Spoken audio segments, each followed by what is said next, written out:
Samedi 21 août 2021, mesdames et messieurs, bonjour, il est 6h30 et naturellement c'est l'heure de vous informer sur RTI 1. Le délégué général à la paix et à la sécurité de la Commission de l'Union économique et monétaire de l'Afrique de l'Ouest est à Abidjan.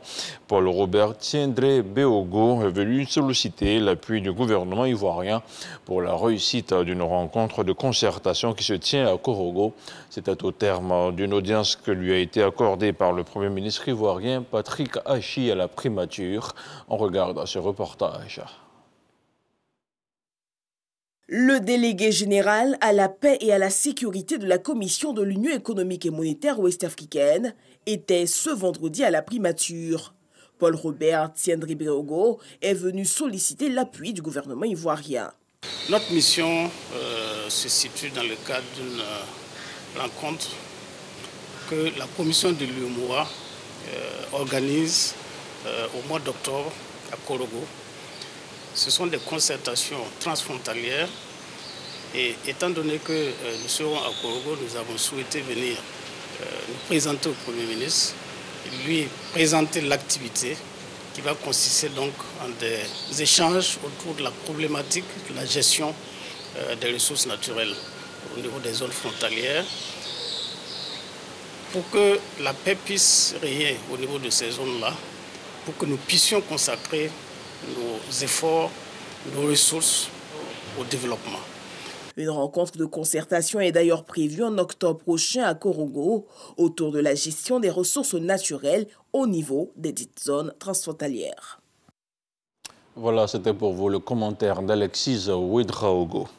Aucun nouveau cas positif de maladie à virus Ebola n'a été détecté en Côte d'Ivoire depuis le jeudi 19 août dernier. Contrairement à une information diffusée et relayée par les médias internationaux, ce ne sont pas 49 nouveaux malades, mais plutôt 49 cas de la malade qui ont été retrouvés en Guinée. Plus de 800 cas contacts ont ainsi été vaccinés. L'éclairage de Salimata Dia. Suite à une information diffusée et relayée par les médias internationaux faisant état de 49 cas positifs en Côte d'Ivoire, le ministère de la Santé apporte un démenti. 49 cas contacts identifiés en Guinée.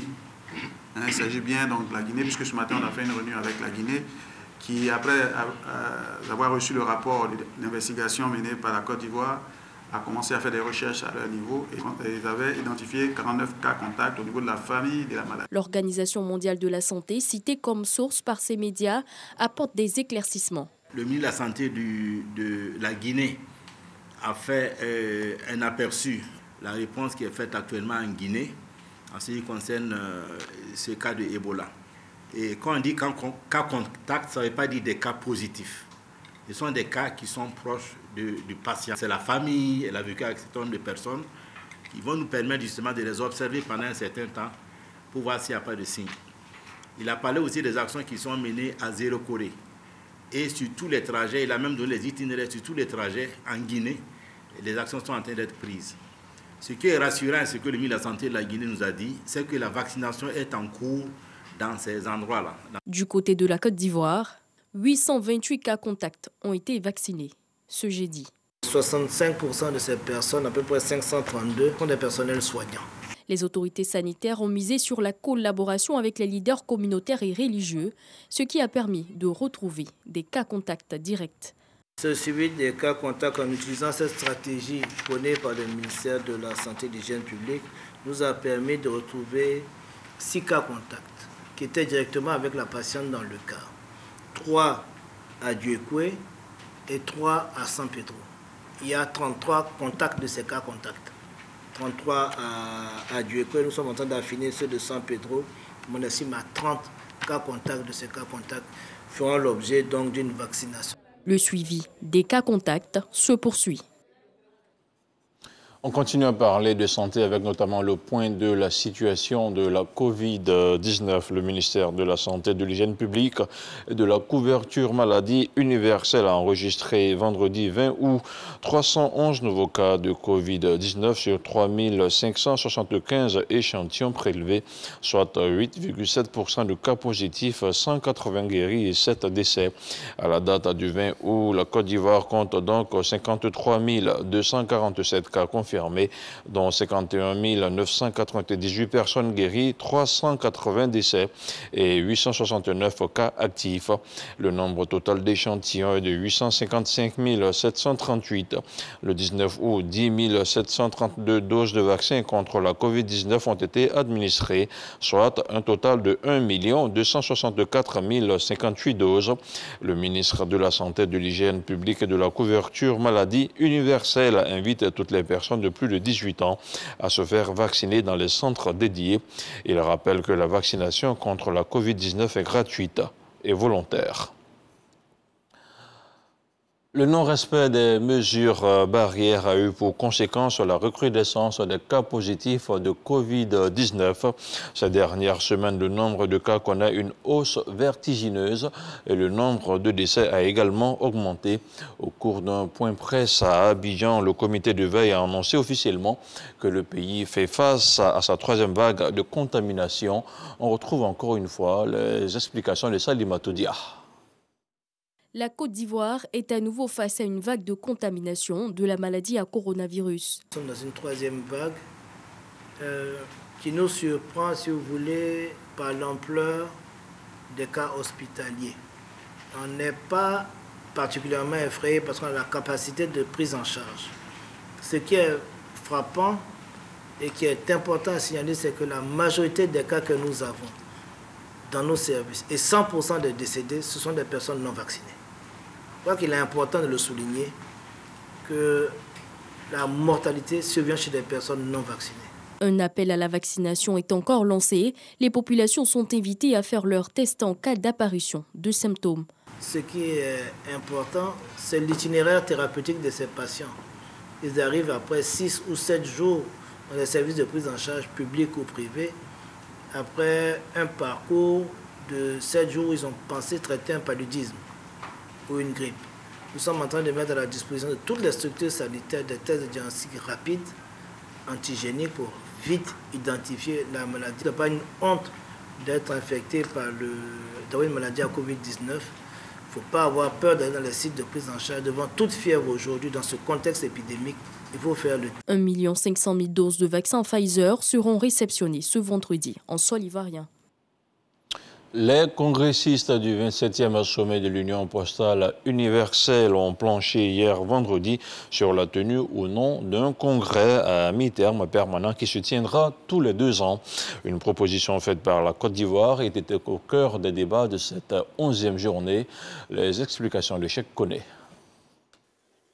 C'est la task force présidée par la Côte d'Ivoire depuis les congrès extraordinaires de 2018 et 2019 qui a conduit les débats à cette 11e journée. Ce groupe de réflexion chargé d'étudier le mode de travail et de fonctionnement de l'UPU a fait la proposition de l'organisation d'un congrès à mi-terme permanent de l'institution, ce qui aura l'avantage de raccourcir la période de 4 ans prévue statutairement pour la tenue d'un congrès, et ce, pour évaluer la mise en œuvre des recommandations à chaque assise. Dans les questionnaires de 2018, 46% des répondants soutenaient la tenue d'un congrès à mi-terme permanent et avaient indiqué que leur attente avait été satisfaite par le congrès extraordinaire de 2018. L'évaluation des résultats du congrès extraordinaire de 2019 a confirmé cette tendance en démontrant que ce congrès était une réussite. Sur la base de ces contributions, les avis semblent favorables à ce que le congrès à mi-terme devienne un élément permanent avec des attributions fixes. La Côte d'Ivoire et plusieurs autres pays membres ont défendu cette proposition d'ailleurs rejetée par un autre groupe de pays membres qui évoque des contraintes de logistique et de financement. Tous ces aspects ne devraient pas empêcher la faisabilité du projet, ont rétorqué les pays favorables à l'option du mi-terme permanent. Toutefois, si le congrès à mi-terme est adopté comme un élément permanent, les aspects ci-après doivent être davantage clarifiés. Le lieu du congrès à mi-terme permanent doit-il être fixé sur la base d'une rotation entre les pays hôtes, comme cela est actuellement le cas pour les congrès ordinaires, ou la Suisse doit-elle être considérée comme l'hôte permanent? Financement stable. Le congrès à mi-terme doit-il être financé par le budget ordinaire ou par le biais d'une contribution volontaire d'un pays hôte, comme cela est actuellement le cas pour les congrès ordinaires? À la fin des échanges, les pays membres se sont alignés sur la proposition de la Côte d'Ivoire. Cependant, le caractère permanent du congrès à mi-terme a été rejeté. La 12e journée du 27e congrès sera consacrée à une visite des atouts touristiques de la Côte d'Ivoire ce samedi. Autre chose à présent, après la première période des soldes qui a eu lieu en mars dernier, la deuxième période a commencé depuis le 10 août et se poursuivra jusqu'à la fin de ce mois. Vendredi, le directeur général du commerce intérieur était sur le terrain. Objectif, s'assurer que les prix sont bas dans les magasins. Le point de la visite de terrain avec Dangui Dangui. Dans cette grande surface de la commune de Yopougon, Madame Thiemele et ses enfants profitent de la deuxième période des soldes qui a commencé le 10 de ce mois pour s'achever le 31 août prochain. On profite, en même temps on fait des courses. Si on tombe dans les soldes, si on a quelque chose qui nous plaît, on achète. Ce responsable d'organisation de consommateurs que nous avons rencontré salue la baisse des prix en cette période et plaide pour que ces soldes concernent également les produits de consommation. C'est une doléance que cela puisse s'étendre sur l'alimentation. Pour que 2 fois dans l'année aussi, on dit que le sac de riz qui coûte 15 000 francs est à 7 500 francs. Juste à côté, le directeur du commerce intérieur visite quelques magasins dans le cadre justement de cette période du solde.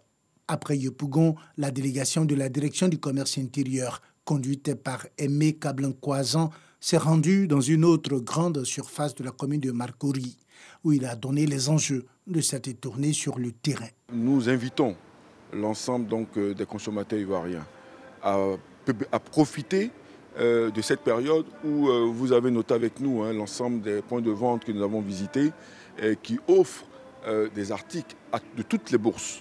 Tout le monde est concerné. Rappelons qu'en Côte d'Ivoire, il y a 2 périodes au cours desquelles les magasins peuvent faire des soldes sans autorisation préalable. La première période, c'est du 10 mars au 31 mars et la seconde, du 10 août au 31 août.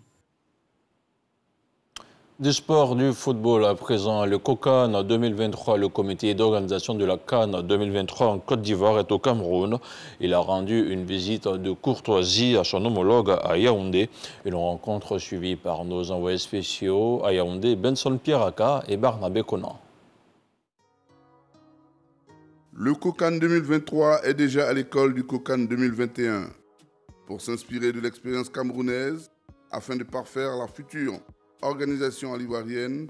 Une délégation du COCAN 2023 a rendu visite au directeur du tournoi de la prochaine Coupe d'Afrique des Nations qui se déroulera du 9 janvier au 6 février à Garoua, Bafoussam, Limbe, Douala et Yaoundé. Il nous a montré les points critiques, les points aussi de vigilance. Il nous a montré quelle peut être la complexité de l'organisation d'un tel événement. Quelles peuvent être aussi les aspérités qui peuvent se dresser sur le chemin d'un comité d'organisation. Tout ça, nous repartons nantis de toutes ces informations. Nous allons restructurer, réajuster tout ce que nous avons préconisé depuis quelques mois.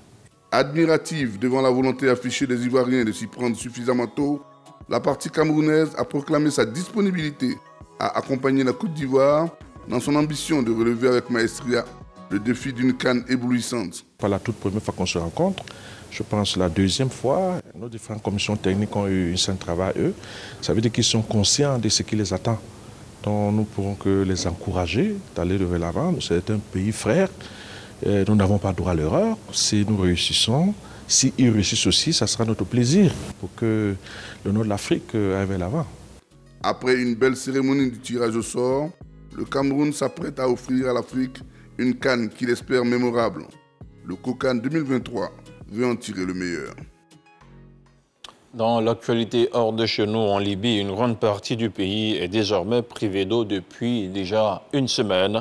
À l'origine de cette pénurie, l'éruption d'un groupe armé dans des centres d'approvisionnement en eau potable.